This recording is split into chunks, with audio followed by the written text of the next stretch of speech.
ਸ਼੍ਰੀ ਗੁਰੂ ਨਾਨਕ ਦੇਵ ਜੀ ਨੇ ਮਸਲੇਬਾਜ਼ੀ ਤੇ ਨਿਰੀ ਦਲੀਲ ਲਾਲਟੇਨਾਂ ਲੈ ਕੇ ਜਗਤ ਦੀਆਂ ਅਖੁੱਲ ਗੰਢਾਂ ਤੇ ਕਦੇ ਨਾ ਸੁਲਝੀਆਂ ਅੜਚਨਾਂ ਖੋਲ੍ਹਣ ਵਿੱਚ ਤੇ ਫਿਰ ਬਹਿਸਾਂ ਵਿੱਚ ਹੀ ਰੁੱਝੇ ਰਹਿਣ ਦੀ ਪ੍ਰਪਾਟੀ ਨਹੀਂ ਤੋਰੀ। ਗੁਰੂ ਨਾਨਕ ਦੇਵ ਜੀ ਮਨੁੱਖ ਆਚਰਨ ਨੂੰ ਉੱਚਾ ਕਰਦੇ ਤੇ ਅੰਦਰਲੇ ਨੂੰ ਅਨੁਭਵ ਵਿੱਚ ਲੈ ਜਾਂਦੇ ਸਨ। ਸੱਚ ਤਾਂ ਸਾਰਾ ਦਿਖਾਇਆ ਹੈ, ਰੂਹਾਨੀਅਤ ਸਿਖਾਈ ਹੈ। ਉਹਨਾਂ ਦੀ ਸਿੱਖਿਆ ਵਾਹਿਗੁਰੂ ਦੇ ਗਿਆਨ ਦਾ ਅਨੁਭਵ ਹੈ।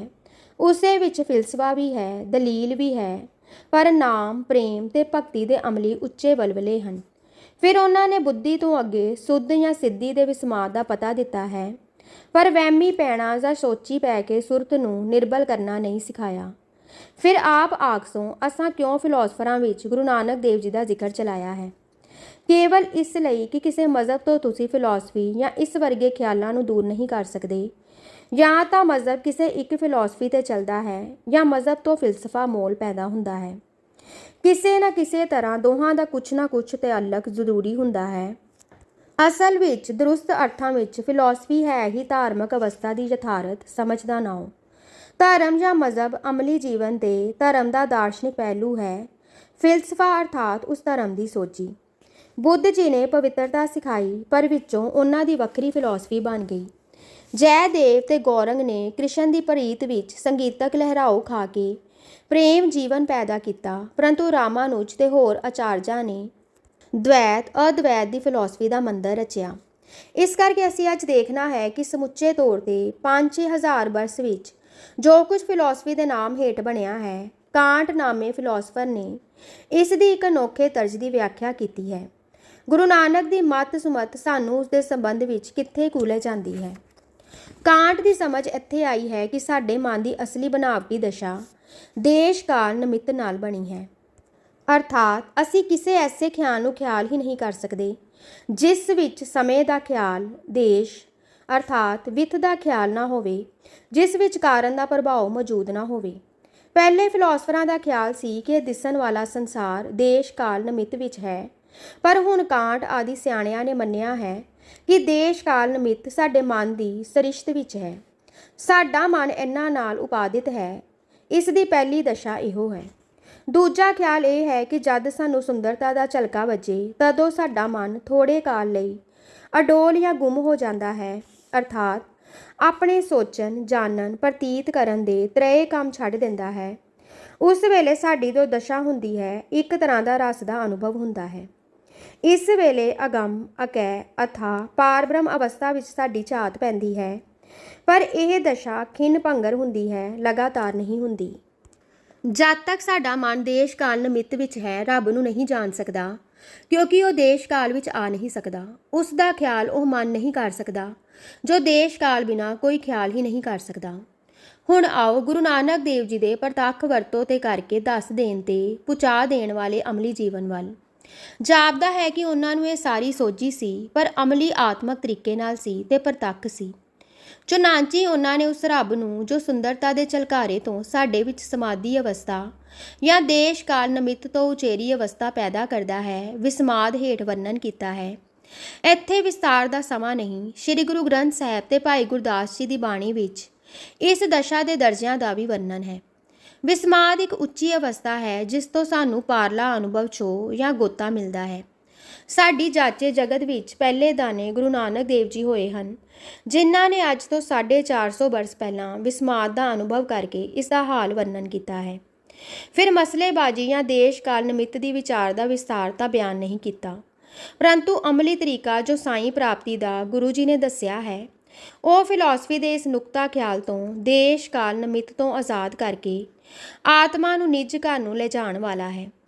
ਫਿਲਾਸਫੀ ਆਖਦੀ ਹੈ ਕਿ ਜੇ ਵਿਸਮਾਦ ਦੀ ਦਸ਼ਾ ਲਗਾਤਾਰ ਹੋ ਜਾਏ, ਦੇਸ਼ ਕਾਲ ਨਿਮਿਤ ਸਾਡੇ ਮਨ ਤੋਂ ਦੂਰ ਹੋ ਜਾਏ ਜਾਂ ਇਹ ਮਨ ਜਮਾ ਮਨ ਹੋ ਜਾਏ, ਤਾਂ ਸਾਡੀ ਅੰਦਰਲੀ ਜੀਵਨ ਕਣੀ ਅਨੰਤ ਵਿੱਚ ਅੱਪੜ ਜਾਏਗੀ। ਹੁਣ ਲਓ ਤ੍ਰੈ ਗੱਲਾਂ ਤੇ ਗੁਰੂ ਨਾਨਕ ਦੇਵ ਦੇ ਤ੍ਰੈ ਕਮਾਲ। ਕਾਲ, ਇੱਕ ਗੱਲ ਦੇ ਬਾਅਦ ਦੂਸਰੀ ਹੁੰਦੀ ਜਾਣੀ ਸਾਨੂੰ ਕਾਲ ਦਾ ਪਤਾ ਦਿੰਦੀ ਹੈ। ਹੋਣੀਆਂ ਦੀ ਤਰਤੀਬ ਇੱਕ ਦੂਸਰੇ ਦੇ ਬਾਅਦ ਹੋਣ ਦੀ ਦਾ ਨਾਮ ਕਾਲ ਹੈ। ਹੁਣ ਜੇ ਇੱਕ ਗੱਲ ਲਗਾਤਾਰ ਸ਼ੁਰੂ ਹੋ ਜਾਵੇ ਔਰ ਮਨ ਹੋਰਨਾਂ ਗੱਲਾਂ ਦੇ ਹੋਣ ਤੋਂ ਮੁੜਦਾ ਇੱਕੋ ਲਗਨ ਵਿੱਚ ਹਰ ਵੇਲੇ ਪੈ ਜਾਵੇ, ਤਾਂ ਕਾਲ ਦਾ ਗਿਆਨ ਭੂਤ ਭਵਿੱਖ ਤੋਂ ਨਿਕਲ ਕੇ ਇੱਕੋ ਹੁਣ ਵਿੱਚ ਰੋਪ ਆ ਜਾਏਗਾ। ਹਰ ਛਿਨ ਵਿੱਚ ਵਾਹਿਗੁਰੂ ਵਿੱਚ ਖਿਆਲ ਦਾ ਰਹਿਣਾ ਉਸ ਛਿੰਨ ਨੂੰ ਜੋ ਇੱਕ ਨੁਕਤਾ ਹੈ ਲਗਾਤਾਰਤਾ ਨਾਲ ਦ੍ਰਿੜ ਕਰਦਾ ਹੈ। ਜਦ ਖਿਆਲ ਇੱਕ ਨਾਮ ਵਿੱਚ ਹੈ ਤਦ ਜੋ ਛਿੰਨ ਲੰਘ ਗਈ ਹੈ ਉਸ ਵਿੱਚ ਜਾਵੇਗਾ ਹੀ ਨਹੀਂ, ਤੇ ਹਰ ਛਿੰਨ ਜੋ ਹੁਣ ਬਣ ਗਈ ਹੈ ਉਸ ਵਿੱਚ ਵਾਹਿਗੁਰੂ ਤੋਂ ਖਿਆਲ ਉਖੜਨ ਨਹੀਂ ਦੇਣਾ, ਤਦ ਭਵਿੱਖਤ ਵਿੱਚ ਜਾਣੋ ਰੁਕੇਗਾ। ਤੇ ਹਰ ਭਵਿੱਖਤ ਦੀ ਛਿੰਨ ਨੇ ਹੁਣ ਬੰਦੇ ਜਾਣਾ ਹੈ। ਇਸ ਤਰ੍ਹਾਂ ਹੁਣ ਵਿੱਚ ਨਾਮ ਟਿਕਾ ਦੇਵੇਗਾ। ਸਾਡੀ ਹੁਣ ਸदैवी ਹੁਣ ਬਣ ਜਾਏਗੀ। ਨਾਮ ਵਿੱਚ ਸਥਿਤ ਅਭਿਆਸੀ ਦਾ ਕਾਲ ਦਾ ਫੈਲਾਓ ਇਸ ਸदैवी ਗੁਣ ਇਸ ਵਿੱਚ ਆ ਟਿਕੇਗਾ। ਇਹ ਟਿਕਾਓ ਇੱਕ ਨੁਕਤੇ ਤੋਂ ਹੋ ਜਾਵੇਗਾ, ਅਰਥਾਤ ਕਾਲ ਇੱਕ ਨੁਕਤੇ ਪਰ ਰਹਿ ਜਾਏਗਾ। ਇਹ ਨੁਕਤਾ ਹੋਏਗਾ ਤਾਂ ਇੱਕ ਕਾਲ, ਪਰ ਅਕਾਲ ਵਰਗਾ। ਨੁਕਤਾ ਉਹ ਸ਼ੈ ਹੈ ਜੋ ਹੈ ਸਹੀ, ਪਰ ਉਸ ਦੀ ਲੰਮਾਈ ਚੌੜਾਈ ਉਚਾਈ ਕੋਈ ਨਹੀਂ ਹੈ। ਸਿੱਧ ਹੋਇਆ ਕਿ ਨਾਮ ਨਾਲ ਕਾਲ ਦਾ ਖਿਆਲ ਇੱਕ ਐਸੇ ਨੁਕਤੇ ਤੇ ਆ ਟਿਕੇਗਾ ਕਿ ਜੋ ਹੋਵੇਗਾ ਵੀ ਪਰ ਅਨਹੋਏ ਵਰਗਾ। ਦੇਸ਼ ਇਸੇ ਤਰ੍ਹਾਂ ਦੇਸ਼ ਉਹ ਹੈ ਜਿਸ ਵਿੱਚ ਦ੍ਰਿਸ਼ਟਮਾਨ ਪਦਾਰਥ ਇੱਕ ਦੂਸਰੇ ਦੇ ਵੱਲ ਜੋ ਪਰਸਪਰ ਵਿੱਥਾਂ ਰੱਖਦੇ ਹਨ ਜਾਣਿਆ ਜਾਏ। ਇਹ ਦਿਸਦਾ ਪੁਲਾੜ ਜਾਂ ਵਿੱਥ ਇੱਕ ਪਦਾਰਥ ਤੋਂ ਦੂਸਰੇ ਦੇ ਵਿੱਚ ਜੋ ਅੰਤਰਾ ਹੈ ਸੋ ਦੇਸ਼ ਹੈ। ਚੀਜ਼ਾਂ ਦੀ ਤਰਤੀਬ ਉਹਨਾਂ ਦੇ ਆਪੋ ਵਿੱਚ ਜਗ੍ਹਾ ਦੇ ਮੁਤਾਬਕ ਦਾ ਨਾਮ ਦੇਸ਼ ਹੈ। ਗੁਰੂ ਜੀ ਨੇ ਦੂਸਰਾ ਸਾਧਨ ਧਿਆਨ ਦੱਸਿਆ ਹੈ। ਧਿਆਨ ਅਭਿਆਸੀ ਨੂੰ ਇੱਕ ਨੁਕਤੇ ਉੱਤੇ ਟਿਕਾਉਂਦਾ ਹੈ। ਜਦ ਮਨ ਹਰ ਛਿੰਨ ਇੱਕ ਨਾਮ ਜਪਦਾ ਹੈ ਅਤੇ ਵਾਹਿਗੁਰੂ ਹੈ ਇੱਕ ਇਸ ਨੁਕਤੇ ਉੱਤੇ ਧਿਆਨ ਜਮਾਉਂਦਾ ਹੈ, ਤਦ ਖਿਆਲ ਦੇਸ਼ ਦੇ ਸਾਰੇ ਫੈਲਾਓ ਤੋਂ ਇੱਕ ਨੁਕਤੇ ਤੇ ਜੰਮਦਾ ਜਾਂਦਾ ਹੈ। ਜਦੋਂ ਸੰਪੂਰਨ ਤੌਰ ਤੇ ਇੱਕ ਨੁਕਤੇ ਤੇ ਜੰਮ ਜਾਂਦਾ ਹੈ ਤਦ ਦੇਸ਼ ਦਾ ਖਿਆਲ ਸਾਡੇ ਖਿਆਲ ਵਿੱਚੋਂ ਮਾਨੋ ਦੇਸ਼ ਰਹਿਤ ਹੋ ਜਾਂਦਾ ਹੈ, ਤਾਂ ਉਹ ਨੁਕਤਾ ਦੇਸ਼ ਦਾ ਪਰ ਨਾ ਹੋਏ ਵਰਗਾ ਹੈ। ਸਿੱਧ ਹੋਇਆ ਕਿ ਧਿਆਨ ਨਾਲ ਖਿਆਲ ਦੇਸ਼ ਦੇ ਇੱਕ ਐਸੇ ਨੁਕਤੇ ਤੇ ਆ ਟਿਕੇਗਾ ਜੋ ਹੋਵੇਗਾ ਵੀ ਤੇ ਨਹੀਂ ਵੀ ਹੋਵੇਗਾ। ਇਸੇ ਤਰ੍ਹਾਂ ਅਸੀਂ ਹਰ ਸ਼ੈ ਵਿੱਚ ਕਾਰਨ ਤੇ ਕਾਰਜ ਦਾ ਸਿਲਸਿਲਾ ਜਾਣਦੇ ਹਾਂ। ਇੱਕ ਕਾਰਨ ਦਾ ਖਿਆਲ ਸਾਡੇ ਮਨ ਦੀ ਸਰਿਸ਼ਤ ਵਿੱਚ ਹੈ। ਚੀਜ਼ਾਂ ਦੀ ਤਰਤੀਬ ਆਪਣੇ ਕਾਰਨ ਕਾਰਜ ਦੇ ਮੁਤਾਬਕ ਨਮਿਤ ਹੈ। ਗੁਰੂ ਜੀ ਨੇ ਤੀਸਰਾ ਸਾਧਨ ਰਜ਼ਾ ਦੱਸਿਆ ਹੈ, ਜੋ ਅਭਿਆਸੀ ਹਰ ਕਾਰਜ ਤੇ ਹਰ ਹੋਣੀ ਦੇ ਕਾਰਨ ਦੇ ਅਖੀਰ ਪਰ ਜਾਂਦਾ ਹੈ ਤੇ ਉਸ ਨੂੰ ਅਨੰਤ ਦੀ ਕਲਾ ਸਮਝਦਾ ਹੈ। ਇਉਂ ਅਨੰਤ ਦੀ ਰਜ਼ਾ ਦੇ ਇੱਕ ਨੁਕਤੇ ਤੇ ਟਿਕਾਓ ਪਕੜਦਾ ਹੈ। ਨਾਲ ਜਿਹੜਾ ਨਾਮ ਤੇ ਧਿਆਨ ਦਾ ਅਭਿਆਸ ਕਰ ਰਿਹਾ ਹੈ ਉਸ ਨੂੰ ਜੋ ਕੁਝ ਵਰਤੇ ਧੂਰੋਂ ਦਿਸਦਾ ਹੈ, ਇਉਂ ਉਹ ਟੁਰਦਾ ਟੁਰਦਾ ਹਰ ਗੱਲ ਦੇ ਵਾਕਿਆ ਹੋਣ ਤੇ ਰਜ਼ਾ ਦੇ ਇੱਕ ਨੁਕਤੇ ਤੇ ਟਿਕ ਜਾਏਗਾ। ਇਹ ਰਜ਼ਾ ਦਾ ਇੱਕ ਨੁਕਤਾ ਹੋਵੇਗਾ ਆਪਣੇ ਆਪ ਵਿੱਚ ਨਮਿਤ ਪਰ ਨਾ ਵਰਗਾ। ਹੁਣ ਜੋ ਅਭਿਆਸੀ ਸੁੱਤੇ ਸਿੱਧ ਨਾਮ ਧਿਆਨ ਤੇ ਰਜ਼ਾ ਨਾਲ ਦੇਸ਼ ਕਾਲ ਨਮਿਤ ਵੱਲੋਂ ਇੱਕ ਨੁਕਤੇ ਤੇ ਟਿਕਿਆ ਹੈ, ਉਹ ਦੇਸ਼ ਕਾਲ ਨਮਿਤ ਦੇ ਮਾਨੋ ਮੰਡਲ ਦੇ ਹੱਦ ਬੰਨੇ ਤੇ ਅੱਪੜ ਗਿਆ ਹੈ। ਜਿਸ ਤੋਂ ਅੱਗੇ ਉਹ ਹੈ ਜੋ ਦਵੰਦ ਅਤੀਤ ਹੈ, ਜਾਂ ਜਿਸ ਨੂੰ ਪਰਮਪਰੇ ਦੀ ਦਸ਼ਾ ਆਖੋ ਜਾਂ ਪਾਰਬ੍ਰਹਮ ਆਖੋ। ਇੱਥੋਂ ਅੱਗੇ ਹੁਣ ਸਾਨੂੰ ਪਾਰਬ੍ਰਹਮ ਦੇ ਕਿਸੇ ਕ੍ਰਿਸ਼ਮੇ ਨੇ ਲਿਜਾਣਾ ਹੈ। ਅਸੀਂ ਐਸੇ ਟਿਕਾਣੇ ਅਪੜੇ ਹਾਂ ਜੋ ਸਾਡੇ ਮੰਡਲ ਦੀ ਸਰਹੱਦ ਹੈ। ਹੁਣ ਇੱਕ ਕਦਮ ਤੇ ਅਸੀਂ ਅਨੰਤ ਵਿੱਚ ਅਪੜਨਾ ਹੈ, ਪਰ ਹੁਣ ਬੇਅੰਤ ਵਿੱਚੋਂ ਕੁਝ ਅਕਹਿ ਮਾਜਰਾ ਵਰਤਣਾ ਹੈ। ਇਸ ਅਕਹਿ ਮਾਜਰੇ ਨੂੰ ਗੁਰੂ ਨਾਨਕ ਨੇ ਨਦਰ ਆਖਿਆ ਹੈ। ਦ੍ਰਿਸ਼ਟਾਂਤ ਲਈ ਜਦੋਂ ਪਾਣੀ ਉਬਾਲੋ ਤਾਂ ਇਹ 212 ਦਰਜੇ ਹੁੰਦਾ ਹੈ, ਪਰ ਅਜੇ ਇਹ ਪਾਣੀ ਦਰਵ ਹੀ ਹੈ। ਅਰੂਪ ਵਾਯੂ ਵਰਗੇ ਰੂਪ ਭਾਫ ਵਿੱਚ ਪਲਟਾ ਨਹੀਂ ਖਾ ਗਿਆ, ਅਰਥਾਤ ਗੈਸ ਵਾਂਗੂ ਨਹੀਂ ਬਣਿਆ। ਉਹ ਹੁਣ ਕੌਣ ਤਾਕਤ ਆਵੇ ਕਿ ਇਸ ਨੂੰ ਭਾਫ ਬਣਾਵੇ। ਉਸ ਦਾ ਨਾਂ ਸਿਆਣਿਆਂ ਗੁਪਤ ਗਰਮੀ ਰੱਖਿਆ ਹੈ, ਕਿਉਂਕਿ ਜਦ ਭਾਫ ਦਾ ਪਾਰਾ ਲਿੱਤਾ ਜਾਵੇ ਤਾਂ 212 ਹੀ ਹੁੰਦਾ ਹੈ। ਕੋਈ ਵਧੇਕ ਗਰਮੀ ਨਹੀਂ ਹੁੰਦੀ, ਪਰ ਕੋਈ ਕਾਰਨ ਹੈ ਜੋ ਦਰਵ ਪਾਣੀ ਨੂੰ ਵਾਯੂ ਰੂਪ ਭਾਵ ਵਿੱਚ ਪਲਟ ਦਿੰਦਾ ਹੈ। ਇਹ ਦਲੀਲ ਨਹੀਂ, ਇੱਕ ਦ੍ਰਿਸ਼ਟਾਂਤ ਹੈ। ਕੁਝ ਇਸੇ ਤਰ੍ਹਾਂ ਦੇਸ਼ ਕਾਲ ਨਿਮਿਤ ਦੇ ਮੰਡਲ ਦੀ ਸਰਹੱਦ ਤੋਂ ਅਨੰਤ ਵਿੱਚ ਜੋ ਪਲਟਾ ਮਿਲਦਾ ਹੈ ਉਹ ਕਿਸੇ ਅਨੰਤ ਦੇ ਕ੍ਰਿਸ਼ਮੇ ਉੱਤੇ ਨਿਰਭਰ ਰੱਖਦਾ ਹੈ, ਔਰ ਉਸ ਦਾ ਨਾਮ ਅਨੰਤ ਦੀ ਨਦਰ ਹੈ। ਗੋਆ ਦੇਸ਼ ਕਾਲ ਨਿਮਿਤ ਤੇ ਨਾਮ ਧਿਆਨ ਰਜ਼ਾ ਨਾਲ ਇਸ ਅੰਤ ਦੇ ਹੱਦ ਵਾਲੀ ਸ੍ਰਿਸ਼ਟੀ ਦੀ ਅਸੀਂ ਸਰਹੱਦ ਉੱਤੇ ਅਪੜਦੇ ਹਾਂ, ਤੇ ਅੱਗੋਂ ਅਨੰਤ ਦੀ ਅਕਹਿ ਨਦਰ ਸਾਨੂੰ ਅਨੰਤ ਵਿੱਚ ਲਿਜਾ ਕੇ ਅਕਾਲ ਜੀਵਨ ਆਦੇਸ਼ ਜੀਵਨ ਅਬਚਲੀ ਜੀਵਨ ਵਿੱਚ ਪਹੁੰਚਾ ਕੇ ਪੰਚਮ ਪਾਤਸ਼ਾਹ ਦੇ ਵਾਕ ਮੁਜਬ ਥਿਤ ਪਾਈ ਚੁੱਕੇ ਪ੍ਰਮਗਮਨ ਵਿੱਚ ਵਾਸਾ ਦਿੰਦੀ ਹੈ। ਫਿਲਾਸਫੀ ਦਾ ਨੁਕਤਾ ਖਿਆਲ ਤੋਂ ਸਭ ਤੋਂ ਉੱਚੇ ਗੁਰੂ ਨਾਨਕ ਦੇਵ ਜੀ ਨੇ ਆਪਣੇ ਅਮਲੀ ਦੀਨ ਵਿੱਚ ਸਾਨੂੰ ਉਹ ਸਾਧਨ ਸਿਖਾਏ ਹਨ ਜਿਨ੍ਹਾਂ ਨਾਲ ਅੱਜ ਕੱਲ੍ਹ ਦੀ ਫਿਲਾਸਫੀ ਦੀ ਖੋਜ ਤੋਂ ਲੱਭੇ ਟਿਕਾਣੇ ਤੇ ਪਹੁੰਚ ਹੋ ਜਾਂਦੀ ਹੈ। ਫਿਲਾਸਫਰਾਂ ਜਾਣਿਆ ਕਿ ਇਉਂ ਹੈ। ਗੁਰੂ ਨਾਨਕ ਬਾਂਹ ਫੜੀ ਰਹਿਨੁਮਾਈ ਕੀਤੀ ਤੇ ਉੱਥੇ ਪਹੁੰਚਾ ਹੀ ਦਿੱਤਾ ਤੇ ਆਖਿਆ, ਬੱਚਿਓ ਆ ਹੈ ਤੇ ਇੱਥੇ ਹੈ ਤੇ ਹੁਣ ਹੈ। ਸ਼੍ਰੀ ਗੁਰੂ ਨਾਨਕ ਦੇਵ ਜੀ ਤੇ ਬਰਗਸਨ। ਪੱਛਮ ਦੇ ਫਿਲਾਸਫਰਾਂ ਵਿੱਚੋਂ ਅੱਜ ਕੱਲ੍ਹ ਬਰਗਸਨ ਨਾਮ ਦਾ ਫਿਲਾਸਫਰ ਫਰਾਂਸ ਵਿੱਚ ਹੈ। ਜਿਸ ਦੇ ਖਿਆਲ ਦਾ ਪ੍ਰਵਾਜ਼ ਬਹੁਤ ਉੱਪਰ ਵੱਲ ਉੱਡਿਆ ਹੈ, ਜਿਨ੍ਹਾਂ ਦੀਆਂ ਅੱਖਾਂ ਨਿਆਇਕ ਜੰਜੀਰ ਦੀ ਜਕੜ ਦੇ ਹੁੰਦਿਆਂ ਵੀ ਯੋਗ ਨਿੰਦਰਾ ਵੱਲ ਪਲਕਾਂ ਗਈਆਂ ਹਨ। ਹਾਂ ਜੀ, ਫਿਲਾਸਫੀ ਦੀ ਤਵਾਰੀਖ ਵਿੱਚ ਇਹ ਪਹਿਲੀ ਵੇਰ ਹੈ ਕਿ ਇੱਕ ਵਿਚਾਰਵਾਨ ਪੁਰਸ਼ ਨੇ ਮੰਤਕ ਦੇ ਵਿਚਾਰ ਦੀ ਓਟ ਨੂੰ ਕਮਜ਼ੋਰ ਸਮਝਿਆ ਹੈ। ਬਰਕਸਨ ਦਾ ਖਿਆਲ ਕਾਂਟ ਦੇ ਇਸ ਸਿਧਾਂਤ ਨਾਲ ਮਿਲਦਾ ਹੈ ਕਿ ਆਪਣੀ ਬੁੱਧੀ ਦੁਆਰਾ ਪੁਰਸ਼ ਅਸਲੀਅਤ ਨੂੰ ਨਹੀਂ ਦੇਖ ਸਕਦਾ। ਕਾਂਟ ਨੇ ਇਸ ਕਰਕੇ ਰੱਬ ਨੂੰ ਬੁੱਧ ਦਾ ਵਿਸ਼ਾ ਨਹੀਂ ਮੰਨਿਆ। ਉਹ ਆਪਣੇ ਇਸ ਮੰਤਕ ਦੀ ਸਰਿਸ਼ਤ ਵਿੱਚ ਤਕਰੀਬਨ ਇਸ ਟਿਕਾਣੇ ਤੇ ਪਹੁੰਚ ਗਏ ਸਨ ਕਿ ਰੱਬ ਫਿਲਸਫੇ ਦੀ ਖੋਜ ਤੋਂ ਉੱਪਰ ਹੈ। ਬਰਕਸਨ ਦਾ ਖਿਆਲ ਹੈ ਕਿ ਸਾਡੇ ਅੰਦਰ ਖੋਜ ਦਾ ਦੂਰਾ ਸਮਾਨ ਹੈ, ਇੱਕ ਬੁੱਧ ਦੁਆਰਾ, ਦੂਜੇ ਇੰਟਿਊਸ਼ਨ ਦੁਆਰਾ। ਇਹਨਾਂ ਦੋਹਾਂ ਦੇ ਮਿਲਵਰਤਨ ਬਗੈਰ ਅਸਲੀਅਤ ਪੱਲੇ ਪੈ ਨਹੀਂ ਸਕਦੀ, ਕਿਉਂਕਿ ਅਸਲੀਅਤ ਦੇ ਵੀ ਦੋ ਪਹਿਲੂ ਹਨ, ਇੱਕ ਪਦਾਰਥ, ਦੂਸਰਾ ਜ਼ਿੰਦਗੀ। ਸਾਇੰਸ ਦੇ ਸਾਰੇ ਸਿਧਾਂਤ ਬੁੱਧੀ ਦੀ ਖੋਜ ਦਾ ਨਤੀਜਾ ਹਨ। ਬੁੱਧ ਦਾ ਜੋ ਹਰ ਇੱਕ ਪਦਾਰਥ ਤੇ ਮੰਤਕ ਦੀ ਰੋਸ਼ਨੀ ਪਾ ਕੇ ਤੇ ਵਿਚਾਰ ਦੀ ਕਸਵਟੀ ਤੇ ਰਗੜ ਕੇ ਸਿਧਾਂਤ ਕੱਢਦੀ ਹੈ, ਉਸ ਦੇ ਸਿਧਾਂਤ ਕੇਵਲ ਪਦਾਰਥੀ ਸਿਧਾਂਤ ਹਨ। ਬੁੱਧ ਦੇ ਨਛੱਤਰ ਹੇਠ ਕੇਵਲ ਮਾਸ ਤੇ ਹੱਡੀਆਂ ਦੀ ਵਿਦਿਆ ਉਪਜਦੀ ਹੈ, ਜ਼ਿੰਦਗੀ ਦੀ ਨਹੀਂ। ਜ਼ਿੰਦਗੀ ਦੀ ਚਾਲ ਦੀ ਰਮਜ ਇਸ ਦੀ ਸਮਝ ਤੋਂ ਉਚੇਰੀ ਹੈ। ਬੁੱਧ ਅਨਾੜੀ ਹੈ ਤੇ ਜ਼ਿੰਦਗੀ ਦੀ ਨਾੜ ਉੱਪਰ ਇਸ ਦੀ ਉਂਗਲ ਆ ਨਹੀਂ ਸਕਦੀ। ਜ਼ਿੰਦਗੀ ਦਾ ਪ੍ਰਵਾਜ਼ ਇੱਕ ਸ਼ੈ ਹੀ ਦੂਜੀ ਹੈ। ਬੁੱਧੀ ਲਈ ਇਹ ਗੈਰ ਚੀਜ਼ ਹੈ, ਕਿਉਂਕਿ ਬੁੱਧੀ ਬਣੀ ਪਦਾਰਥ ਦੀ ਹੈ ਤੇ ਇਸ ਦਾ ਵਿਸ਼ਾ ਮੈਟਰ ਹੈ। ਜੋ ਚੀਜ਼ ਇਸ ਦੀ ਗ੍ਰਿਫਤ ਵਿੱਚ ਆ ਜਾਏ ਉਹ ਮੈਟਰ ਹੈ, ਕਿਉਂਕਿ ਉਸ ਨੂੰ ਸਾਬਤ ਚੀਜ਼ ਦਾ ਗਿਆਨ ਨਹੀਂ ਹੋ ਸਕਦਾ। ਸੋ ਇਸ ਨੇ ਵੱਢ ਕੇ ਕੱਟ ਕੇ ਇੱਕ ਘਾਟ ਦੀ ਮੁਤਾਲਿਆ ਕਰਨੀ ਹੈ। ਇਸ ਦੀ ਘਾਟ ਵੀ ਛੁਰੀ ਹੇਠ ਜ਼ਿੰਦਗੀ ਦੀ ਰੋਹ ਰੁਕ ਜਾਂਦੀ ਹੈ। ਜ਼ਿੰਦਗੀ ਹੈ ਹੀ ਰੋਹ ਰੂਪ, ਇਸ ਦਾ ਰੁਕਣਾ ਹੀ ਇਸ ਦਾ ਖਾਤਮਾ ਹੈ। ਪਰ ਅਸਲ ਵਿੱਚ ਇਹ ਅਮੁੱਕ ਹੈ, ਇਹ ਰੁਕਦੀ ਨਹੀਂ। ਅਕਲ ਦੇ ਭਾਣੇ ਰੁਕਦੀ ਹੈ, ਪਰ ਇਹ ਜਾ ਛੁਪਦੀ ਹੈ ਉਸ ਹਨੇਰੇ ਵਿੱਚ ਜੋ ਅਕਲ ਦੇ ਚਿਰਾਗ ਦੇ ਏਨ ਹੇਠ ਹੈ। ਜ਼ਿੰਦਗੀ ਦਾ ਰੋਹ ਇੱਕ ਤਬਦੀਲੀ ਦਾ ਪ੍ਰਵਾਜ਼ ਹੈ, ਇੱਕ ਹੜ੍ਹ ਦਾ ਵਧਾਅ ਹੈ, ਇੱਕ ਚਾਲ ਅਗੰਮੀ ਹੈ ਜੋ ਠੱਲੀ ਨਹੀਂ ਜਾ ਸਕਦੀ, ਜੋ ਚੱਲ ਰਹੀ ਹੈ ਕਿਸੇ ਅਪੂਰਨਤਾ ਤੋਂ ਕਿਸੇ ਪੂਰਨਤਾ ਵੱਲ, ਕਿਸੇ ਅਬਣਤ ਤੋਂ ਕਿਸੇ ਬਣਤ ਵੱਲ, ਕਿਸੇ ਕੇਂਦਰ ਤੋਂ ਰਚਨਹਾਰੀ ਫੈਲਾਓ ਵੱਲ। ਇਸ ਦੀ ਸਮਝ ਬੁੱਧ ਨੂੰ ਨਹੀਂ ਪੈ ਸਕਦੀ। ਇਸ ਦੀ ਬੂਝ ਕਿਸੇ ਰਮਜ਼ਾ ਸਮਝਣ ਵਾਲਾ ਬੇਹੋਸ਼ ਹੋਸ਼ ਨੂੰ ਇਸ਼ਾਰੇ ਮਾਤਰ ਹਾਸਲ ਹੋ ਸਕਦੀ ਹੈ। ਇਸ ਹੋਸ਼ ਦਾ ਨਾਮ ਬਰਕਸਨ ਨੇ ਇੰਟਿਊਸ਼ਨ ਦਿੱਤਾ ਹੈ, ਪਰ ਇਹ ਕੁਝ ਉਹ ਹੋਸ਼ ਹੈ ਜਿਸ ਨੂੰ ਸਾਡੀ ਧਾਰਮਿਕ ਸਿੱਖ ਲਿਟਰੇਚਰ ਵਿੱਚ ਸੁੱਧ ਕਰਕੇ ਕਿਹਾ ਹੈ।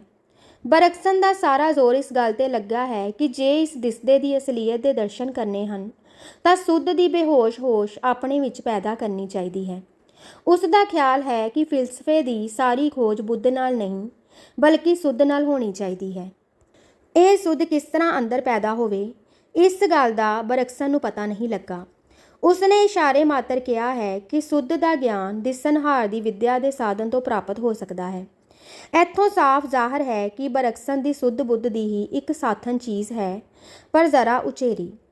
ਬਰਕਸਨ ਨੂੰ ਆਤਮ ਵਿਸ਼ੇਣੀ ਬੁੱਧ ਦਾ ਇੱਕ ਝਲਕਾ ਮਾਤਰ ਪਿਆ ਹੈ, ਪਰ ਉਹ ਉਸ ਨੂੰ ਵਿਸਥਾਰ ਨਾਲ ਬਿਆਨ ਨਹੀਂ ਕਰ ਸਕਿਆ। ਇਸ ਗੱਲ ਵਿੱਚ ਵੀ ਕਮਾਲ ਗੁਰੂ ਨਾਨਕ ਦੇਵ ਜੀ ਦਾ ਹੈ, ਜਿਨ੍ਹਾਂ ਨੇ ਬਰਕਸਨ ਤੋਂ 4-5 ਸਦੀਆਂ ਪਹਿਲੇ ਇਸ ਗੱਲ ਦਾ ਪਤਾ ਦਿੱਤਾ ਹੈ। ਯਥਾ ਸਭੇ ਬੁੱਧੀ ਸੁਧ ਸਭ ਤੀਰਥ ਸਭ ਥਾਨ। ਸਿਰਫ ਪਤਾ ਹੀ ਨਹੀਂ, ਇਸ ਦੀ ਜੁਗਤ ਵੀ ਆਪਨੇ ਦੱਸੀ ਹੈ। ਮੰਨੈ ਸੁਰਤ ਹੋਵੇ ਮਨ ਬੁੱਧ, ਮੰਨੈ ਸਗਲ ਭਵਨ ਕੀ ਸੁਧ। ਇਸ ਸੁੱਧ ਲਈ ਰਸਤਾ ਮੰਨਣ ਦਾ, ਈਮਾਨ ਦਾ, ਸਿਦਕ ਦਾ ਹੈ। ਕਾਦੇ ਮੰਨਣ ਦਾ? ਨਾਮ ਸਿਮਰਨ ਦਾ। ਐਸਾ ਨਾਮ ਨਿਰੰਜਨ ਹੋਏ, ਜੇ ਕੋ ਮਨ ਜਾਣੇ ਮਨ ਕੋਏ। ਫਿਰ ਆਪਨੇ ਇਸ ਦਾ ਟਿਕਾਣਾ ਦੱਸਿਆ ਹੈ ਕਿ ਇਹ ਕਿੱਥੋਂ ਦੀ ਚੀਜ਼ ਹੈ। ਯਥਾ ਤਿੱਥੇ ਘੜੀਏ ਸੁਰਾ ਸਿਦਾਗੀ ਸੁਧ। ਅਗਰ ਅਸਲੀਅਤ ਨੂੰ ਦੇਖਣ ਲਈ ਇਹ ਗੱਲ ਜ਼ਰੂਰੀ ਹੈ। ਗੁਰੂ ਸਾਹਿਬ ਇਸ ਗੱਲ ਦਾ ਫੈਸਲਾ ਬਗੈਰ ਕਿਸੇ ਫਿਲਾਸਫੀ ਦੀ ਮਸਲੇਬਾਜ਼ੀ ਦੇ ਪਹਿਲਾਂ ਕਰ ਗਏ ਹਨ। ਉਹਨਾਂ ਆਖਿਆ ਹੈ, ਅੰਤਰ ਕੀਗਤ ਜਾਣੀਏ ਗੁਰ ਮਿਲੀਏ ਸੰਕ ਉਤਾਰ। ਤੇ ਅੰਤਰਦਰਸ਼ੀ ਹੋਣ ਲਈ ਗੁਰੂ ਨੇ ਅਰਥਾਤ ਗੁਰੂ ਨਾਨਕ ਨੇ ਸੌਖਾ ਰਸਤਾ ਇਉਂ ਦੱਸਿਆ ਹੈ, ਐਨਸ ਅੰਤਰ ਰਹੇ ਲਿਵਲਾਏ। ਜਿਸ ਵੇਲੇ ਵਾਹਿਗੁਰੂ ਜੀ ਦਾ ਧਿਆਨ ਤੇ ਉਹਨਾਂ ਦਾ ਨਾਮ ਸਿਮਰਨ ਮਨ ਨੂੰ ਦੇਸ਼ ਦੀ ਕੈਦ ਤੋਂ ਉੱਪਰ ਚੁੱਕਦਾ ਹੈ ਤਾਂ ਇਹ ਲਿਵ ਵਿੱਚ ਪਲਟਣ ਲੱਗਦਾ ਹੈ। ਲਿਵ ਇੱਕ ਸੰਗਮ ਹੈ ਜਿਸ ਵਿੱਚ ਨਾਮ ਤੇ ਨਾਮੀ ਮਿਲ ਜਾਂਦੇ ਹਨ। ਇਸ ਤ੍ਰਿਭੈਣੀ ਦਾ ਇਸ਼ਨਾਨ 8 ਪੈਰ ਦੀ ਸੁੱਧ ਦੀ ਪ੍ਰਾਪਤੀ ਹੈ, ਜਿਸ ਦੇ ਕਿਸੇ ਫਿਲਾਸਫਰ ਨੂੰ ਝਾਕੇ ਤਾਂ ਪਏ ਪਰ ਪੂਰੀ ਤਰ੍ਹਾਂ ਨਸੀਬ ਨਹੀਂ ਹੋਈ। ਤੇ ਇਸ ਦੇ ਮਿਲਦਿਆਂ ਕੀ ਹੁੰਦਾ ਹੈ? ਆਪ ਪਛਾਣ ਰਹੇ ਲਿਵ ਲਾਗਾ, ਜਨਮ ਜੀਤ ਗੁਰਮਤਿ ਦੁਖ ਭਾਗਾ। ਅਰਥਾਤ ਵਾਹਿਗੁਰੂ ਵਿੱਚ ਲਿਵ ਲੱਗਦਿਆਂ ਆਪਾ ਪਛਾਣ ਹੋ ਜਾਂਦਾ ਹੈ ਜਨਮ ਜਿੱਤਿਆ ਜਾਂਦਾ ਹੈ ਤੇ ਦੁੱਖ ਦੂਰ ਹੋ ਜਾਂਦੇ ਹਨ। ਭਾਵ ਪਰਮਪਦ ਪਾ ਲਈਦਾ ਹੈ। ਗੁਰੂ ਨਾਨਕ ਦੇਵ ਜੀ, ਕਾਲੀਦਾਸ, ਹਾਫਜ਼, ਸ਼ੇਕਸਪੀਅਰ, ਗਿਟੇ, ਉਮਰ ਖਿਆਮ ਆਦਿ। ਪਾਠਕ ਹੈਰਾਨ ਹੋਣਗੇ ਕਿ ਗੁਰੂ ਨਾਨਕ ਦੇਵ ਜੀ ਦਾ ਜ਼ਿਕਰ ਸ਼ਾਇਰਾਂ ਵਿੱਚ, ਪਰ ਸ੍ਰੀ ਗੁਰੂ ਗ੍ਰੰਥ ਸਾਹਿਬ ਵਿੱਚ ਗੁਰੂ ਨਾਨਕ ਦੇਵ ਜੀ ਨਾਲ ਸ਼ਾਇਰ ਪਦ ਵੀ ਲਿਖਿਆ ਹੈ। ਯਥਾ ਨਾਨਕ ਸਾਇਰ ਏਵ ਕਹਿਤ ਹੈ, ਫਕੀਰ ਸੂਰਤ ਤੇ ਕਵੀ ਦੀ ਸੂਰਤ ਬਾਜੇ ਵੇਲੇ ਇੱਕ ਦਰਵਾਜ਼ੇ ਤੇ ਜਾ ਦਸਤਕ ਦਿੰਦੀਆਂ ਹਨ। ਕਵੀ ਦੀ ਉਡਾਰੀ ਕਦੇ ਕਦਾਈ ਤੇ ਬੇਵਸੀ ਹੁੰਦੀ ਹੈ। ਫਕੀਰ ਦੀ ਉਡਾਰੀ ਗਿੱਜੀ ਹੋਈ ਤੇ ਅਕਸਰ ਲਗਾਤਾਰੀ ਦੇ ਕ੍ਰਿਸ਼ਮਿਆਂ ਵਾਲੀ ਹੁੰਦੀ ਹੈ। ਪਰ ਅਰਸ਼ੀ ਗੁਰੂ ਦੀ ਉਡਾਰੀ ਲਗਾਤਾਰ ਹੈ। ਗੁਰੂ ਨਾਨਕ ਨੇ ਨਿੱਜ ਨੂੰ ਸਾਇਰ ਇਸੇ ਤਰ੍ਹਾਂ ਕਿਹਾ ਹੈ ਕਿ ਜਿਕੂ ਢਾਡੀ ਕਿਹਾ ਹੈ। ਕਵਿਤਾ ਔਰ ਸੰਗੀਤ ਦੋਹਾਂ ਸੂਖਮ ਰਸਾਂ ਵਿੱਚ ਗੁਰੂ ਨਾਨਕ ਦੀ ਗਮਤਾ ਇਨਸਾਨੀ ਨੁਕਤੇ ਤੋਂ ਕਮਾਲ ਰੱਖਦੀ ਸੀ।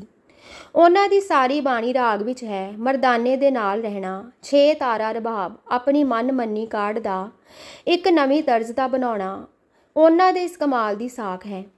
ਉਹਨਾਂ ਨੂੰ ਖਾਸ ਪਿਆਰ ਆਸਾ ਰਾਗਣੀ ਨਾਲ ਸੀ, ਜਿਸ ਵਿੱਚ ਉਹਨਾਂ ਦੀ ਬਾਣੀ ਸਭ ਤੋਂ ਵਧੇਕ ਹੈ ਤੇ ਕਾਰਨ ਇਹ ਹੈ ਕਿ ਉਹ ਅੰਮ੍ਰਿਤ ਵੇਲੇ ਦੇ ਰਸੀਏ ਸੀ ਤੇ ਆਸਾ ਅੰਮ੍ਰਿਤ ਵੇਲੇ ਦਾ ਰਾਗ ਰਚਿਆ। ਸੋ ਆਪਣੀ ਸੁਰਤ ਨੂੰ ਹਰ ਵੇਲੇ ਅਨੰਤ ਵਿੱਚ ਰੱਖਣ ਵਿੱਚ ਜਦੋਂ ਉਹਨਾਂ ਦੇ ਅੰਦਰ ਸੰਗੀਤਕ ਲਹਿਰਾਓ ਪੈਦਾ ਹੁੰਦੇ ਸਨ ਤੇ ਉਹ ਉਸ ਰਸ ਵਿੱਚ ਕੀਰਤਨ ਕਰਦੇ ਸਨ, ਤਦੋਂ ਉਸ ਬੇਅੰਤ ਦੇ ਦਰਵਾਜ਼ੇ ਨਿੱਜ ਨੂੰ ਢਾਡੀ ਪ੍ਰਤੀਤ ਕਰਕੇ ਭਗਤ ਦੇ ਰਸ ਵਿੱਚ ਬਹੁਤੇ ਝੂਮਦੇ ਸਨ। ਇਸੇ ਤਰ੍ਹਾਂ ਜਦੋਂ ਉਹਨਾਂ ਦੇ ਅੰਦਰ ਉਸ ਬੇਅੰਤ ਲਈ ਅਕਹਿ ਪਰ ਕਹਿਣ ਤੋਂ ਨਾ ਰੁਕਣ ਵਾਲੇ ਵਲਵਲੇ ਪੈਦਾ ਹੁੰਦੇ ਸਨ, ਤਦੋਂ ਉਹ ਰਚਨਾ ਰਚਿਆ ਕਰਦੇ ਸਨ ਔਰ ਉਸ ਵੇਲੇ ਨਿੱਜ ਨੂੰ ਗਰੀਬ ਸਾਇਰ ਬੇਅੰਤ ਦੀ ਸਿਫਤ ਸਲਾਹ ਰਚਣ ਵਾਲਾ ਪ੍ਰਤੀਤ ਕਰਕੇ ਭਗਤੀ, ਨਿਮਰਤਾ ਤੇ ਉੱਚੇ ਵਲਵਲੇ ਵਾਲੇ ਰੰਗ ਦਾ ਸੁੱਖ ਮਾਣਦੇ ਸਨ। ਕਵਿਤਾ ਉਹ ਸ਼ੈ ਹੈ ਜਿਸ ਵਿੱਚ ਇਨਸਾਨ ਆਪਣੇ ਅਕਹਿ ਵਲਵਲੇ ਇਸ ਤਰ੍ਹਾਂ ਕਹਿੰਦਾ ਹੈ ਕਿ ਉਹਨਾਂ ਦਾ ਟੀਕਾ ਨਹੀਂ, ਪਰ ਉਹਨਾਂ ਦੀ ਅਨੁਭਵਤਾ ਪੜ੍ਹਨ ਸੁਣਨ ਵਾਲੇ ਦੇ ਅੰਦਰ ਉਸੇ ਤਰ੍ਹਾਂ ਅਕਹਿ ਰਸਦਾਰ ਵਲਵਲੇ ਪੈਦਾ ਕਰ ਦਿੰਦੀ ਹੈ ਜਿਸ ਤਰ੍ਹਾਂ ਕਿ ਕਵੀ ਦੇ ਅੰਦਰ ਕਵਿਤਾ ਵੇਲੇ ਪੈਦਾ ਹੋਏ ਸਨ। ਕਵਿਤਾ ਅਨੰਤ ਦੇ ਦਰਵਾਜ਼ੇ ਸੁਰਤ ਦਾ ਸਿਜਦਾ ਕਰਨ ਵੇਲੇ ਜੋ ਦਿਮਾਗ ਵਿੱਚ ਥਰਾਟ ਪੈਦਾ ਹੁੰਦੀ ਹੈ, ਉਸ ਦਾ ਨਾਮ ਹੈ। ਸੋ ਕਵੀ ਫਕੀਰ ਹੈ, ਕਵੀ ਪੈਗੰਬਰ ਹੈ ਔਰ ਪੈਗੰਬਰ ਕਵੀ ਹੈ। ਸੰਸਾਰ ਦੇ ਕਵੀਆਂ ਨੇ ਕਦੇ ਸੁੰਦਰੀ ਦੇ ਵਿਯੋਗ ਵਿੱਚ, ਕਦੇ ਪ੍ਰੀਤਮ ਦੇ ਬਿਰੇ ਵਿੱਚ, ਕਦੇ ਸੁੰਦਰਤਾ ਦੇ ਝਲਕੇ ਵਿੱਚ, ਕਦੇ ਕੁਦਰਤ ਤੋਂ ਉਦੀਪਨ ਹੋਏ ਵਲਵਲੇ ਵਿੱਚ, ਕਦੇ ਅਪੂਰਨ ਹਸਰਤਾਂ ਵਿੱਚ, ਕਦੇ ਭਗਤੀ ਦੇ ਤਰੰਗ ਵਿੱਚ, ਕਦੇ ਅਨਸਥਿਰਤਾ ਦੇ ਵਿਰਾਗ ਵਿੱਚ, ਕਦੇ ਅਮਰ ਜੀਵਨ ਦੀ ਅਭਿਲਾਖਾ ਵਿੱਚ, ਕਦੇ ਵਿਸਮਾਦ ਵਿੱਚ ਸੂਖਮ ਤੋਂ ਸੂਖਮ ਦਿਲੀ ਭਾਵਾਂ ਨੂੰ ਗੁੰਦਿਆ ਹੈ। ਪਰ ਸਾਰੇ ਸੰਸਾਰ ਦੀ ਕਵਿਤਾ ਵਿੱਚ, ਕਾਲੀਦਾਸ ਦੀ ਸ਼ਕੁੰਤਲਾ ਦੇ ਬੇਨਜ਼ੀਰ ਭਾਵਾਂ ਵਿੱਚ, ਸ਼ੇਕਸਪੀਅਰ ਦੇ ਇਨਸਾਨੀ ਦਿਲ ਦੀਆਂ ਤਸਵੀਰਾਂ ਵਿੱਚ, ਗੱਟੇ ਦੀਆਂ ਡੂੰਘਾਈਆਂ ਵਿੱਚ, ਹਾਫਜ਼ ਦੀਆਂ ਸਰੂਰਾਂ ਵਿੱਚ, ਖਿਆਮ ਦੀਆਂ ਨਿਰਾਸਤਾਈਆਂ ਵਿੱਚ, ਮਿਲਟਨ ਦੇ ਸੁਰਗ ਤੇ ਡਾਂਟੇ ਦੇ ਨਰਕ ਵਿੱਚ, ਜੇਬਨੂਸਾ ਦੀਆਂ ਕੋਇਲ ਕੂਕਾਂ ਵਿੱਚ, ਜਿੱਥੇ ਜਾਓ ਕਵਿਤਾ ਦੇ ਹੇਠਾਂ ਇੱਕ ਝੀਣੀ ਬਾਣ ਦੀ ਲਗਾਤਾਰ ਜਾਰੀ ਰਹਿਣ ਵਾਲੀ ਸੁਰ, ਕਿਸੇ ਅਪੂਰਨਤਾ, ਕਿਸੇ ਨਾ ਭਰੇ ਜਾਣ ਵਾਲੇ ਸਖਣਾਪਨ, ਕਿਸੇ ਨਿਰਾਸ਼ਤਾ ਦੀ ਝੁਨਕਾਰ ਨੂੰ ਅਲਾਪੀ ਜਾਂਦੀ ਹੈ। ਬਲਕਿ ਇਹੋ ਵਲਵਲਿਆਂ ਵਿੱਚ ਇੱਕ ਅਪੂਰਨਤਾ ਦੀ ਚਾਸ਼ਨੀ, ਇੱਕ ਖੁਸ਼ਰੰਗੀ ਹਸਰਤ ਦੀ ਰੰਗਤ ਕਵਿਤਾ ਦੀ ਸੁੰਦਰਤਾ ਦਾ ਇੱਕ ਹਿੱਸਾ ਬਣ ਜਾਂਦੀ ਹੈ। ਸ਼੍ਰੀ ਗੁਰੂ ਨਾਨਕ ਸ਼ਾਇਰ ਨੇ ਆਪਣੀ ਕਵਿਤਾ ਵਿੱਚ ਇਸ ਝੀਣੀ ਬਾਣ ਦੇ ਰੰਗ ਹੋਰ ਉੱਚੇ ਕਵੀਆਂ ਵਾਂਗ ਦਰਸਾਏ ਹਨ। ਉਹਨਾਂ ਨੇ ਬਿਰੇ, ਵਿਯੋਗ, ਵੈਰਾਗ, ਨਿਰਾਸ਼ਤਾ, ਆਸਾ, ਅਰਸ਼ੀ ਸੁੰਦਰਤਾ ਦੇ ਮਗਰ ਹਸਰਤ ਭਰੀ ਆਕਾਂਖਿਆ, ਅਮਰਤਾ ਤੇ ਸदैवी ਜੀਵਨ ਮਗਰ ਆਸ਼ਾ ਦੇ ਬਰੀਕ ਤੋਂ ਬਰੀਕ ਵਲਵਲਿਆਂ ਵਾਲੀਆਂ ਕਵਿਤਾਵਾਂ ਰਚੀਆਂ ਹਨ।